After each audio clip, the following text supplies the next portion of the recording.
In this video, I'm going to show you how to copy trade on MatchTrader. Now, the first thing you have to do up top here, you want to switch from trade over to copy trading. Click on that, and then here you'll be able to see social trading. Okay, so this is basically the copy trading, and what you want to do here is, of course, you could go ahead and sort by different things, search by names, etc., and then you can just find whatever you want to copy. So let's say I'm just going to find something random over here just for the purpose of this video. Now, make sure you do your own research before you just go ahead and copy trades. I'm currently on my demo account, so I can of course play around and show you how it's done.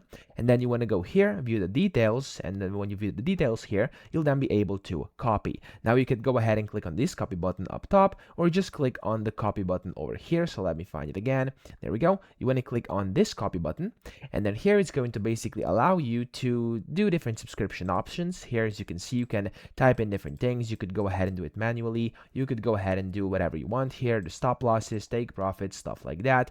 And then here you'll be able to, of course, modify everything, select the account you want to subscribe with, and then you simply want to click on the copy button, and this is basically going to initiate your copy trading on MatchTrader. So that's it. I hope this video helped you out. If it did, please subscribe to the channel and help me out as well.